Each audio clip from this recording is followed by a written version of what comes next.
What was your reaction to getting the playing game?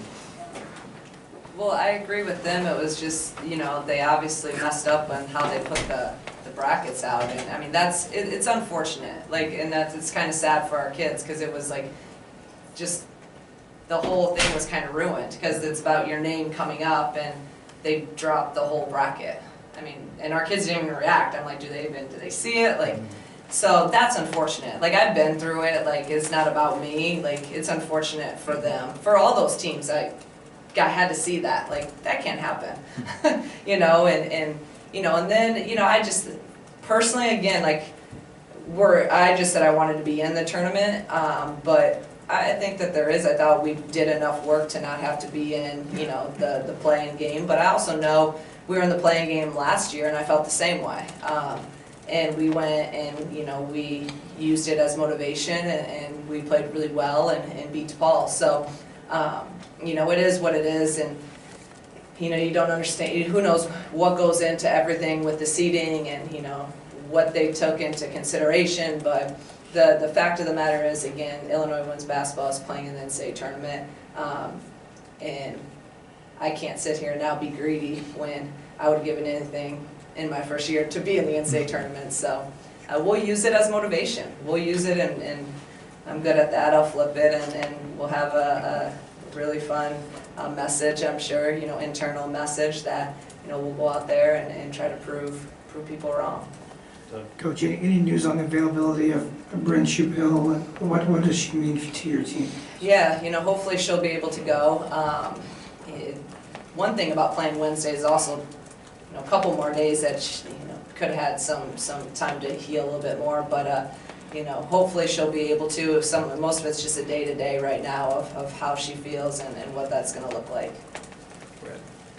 Coach, can you spin this like as a positive too? Maybe you get your feet wet in the 11 seed, and maybe it helps you. And you've already played at Notre Dame, in your secret scrimmage, right? So, can you spin it as a positive here as you go forward? Yeah, I mean it is a positive. It's a positive that, again, we're playing. We're in this tournament, and like I said, I experienced this last year. So the first four in the women's side doesn't even feel as much like the first four on the men's side where they have it at Dayton and then you got to go to the next site. Like, you're at the site and it's a great feel. It's a great atmosphere. It feels like you're in the NCAA tournament. It doesn't feel like you're in this like little gym trying to play to get into the big tournament. You know what I mean? So it has it's part of the NCAA tournament. It's not like you didn't make the NCAA tournament and you got to play. You know what I mean? Like, and I think that's where even maybe our kids might not understand that. Like, you go in and it's an NCAA tournament game.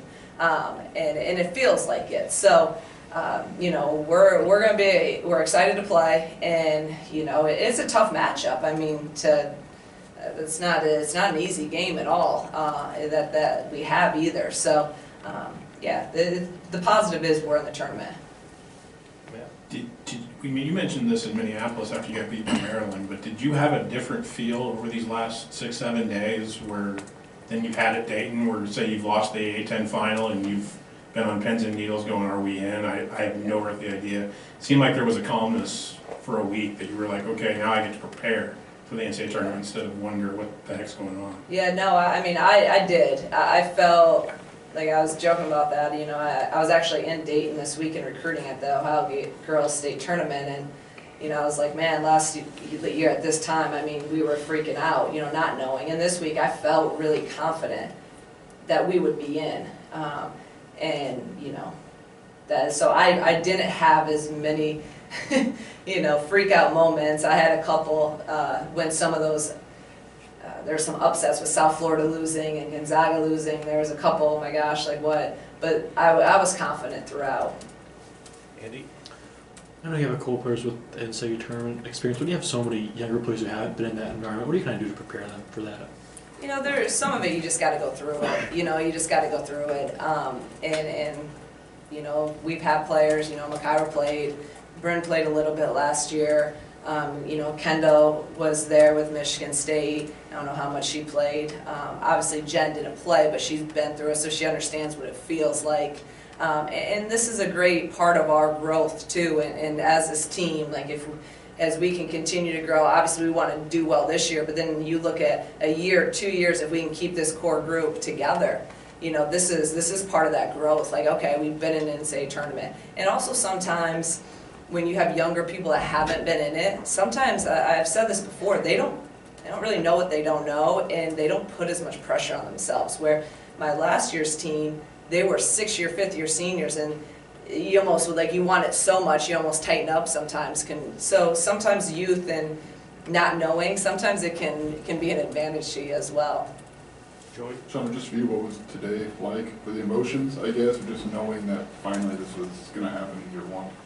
Yeah, it was, I mean, it was just, it's exciting. It's exciting, and just feel very, very grateful that we were able to have this much growth this year, to be in this position.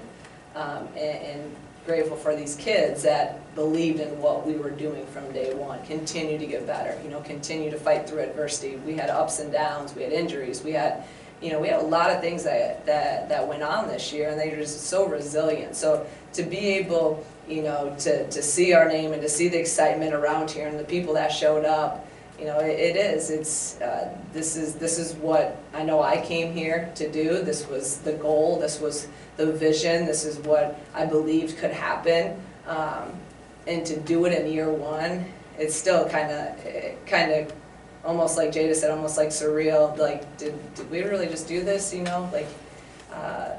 So yeah, I don't think it's totally hit me yet. And again, we don't really have time to reflect now because we'll be up the next how many hours straight watching Mississippi State film. So, but just really, really proud of these guys.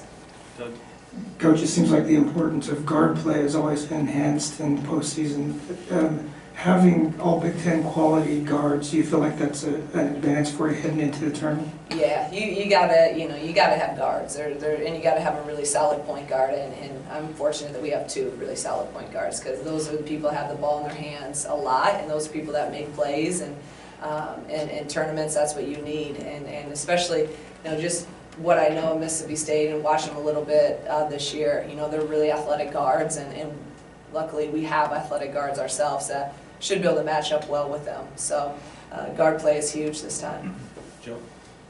With McIver specifically, it looked like those 2 tournament games, she really put it together in the Big Ten tournament. What can that do for her momentum-wise, and just how crucial is she to how far you're going to go in this tournament? Yeah, I mean, I think overall we go really as McIver goes. Like, she was playing at an elite level in the Big Ten tournament, and she left everything she had out there. She was unbelievable, and we're going to need her to continue to play at that level for us to be able to, to win a game or 2 in the tournament, because she's just so critical for us. When she's making shots and when she's really in that rhythm, and then when she is making those shots, a lot of times her defense, her mindset goes up another level too. And when she's like that, then it totally changes our team. So, and she'll be ready. She's a competitor. So just like when the lights are bright, she usually is really ready to go. Because the women's game, and especially in power conferences, does so many Thursday night, Sunday afternoon turnarounds, do you feel specifically prepared for, to make a run in this, having 36 hours to prepare for another team, or 48 hours to play another game? Yeah, I mean, I think that actually this time of the year, like, I'm actually kind of glad we play on Wednesday. Like, we've had a week, of just practicing, and it's hard, especially when you don't have anything to prepare for. So I'm actually glad that we can just, we'll have 2 days and let's play. And then it's good to have, our kids are used to having a 1 day, or 2 day prep anyways. So I think that, that's way better than the Big Ten when you're having to play, every day. So that's a tournament, the setup is actually fairly nice. Chairman? What'd you learn about playing in this game, playing that last year? I mean, really, it's an NCAA tournament game, and that's the end of it. There's really nothing else that is different about this game. It's, one thing I do like, and I thought it was good for us last year. There's only not many games going on Wednesday, and everyone watches them. So I think that's something that's even good for, and like for us last year, we played really, really well. So.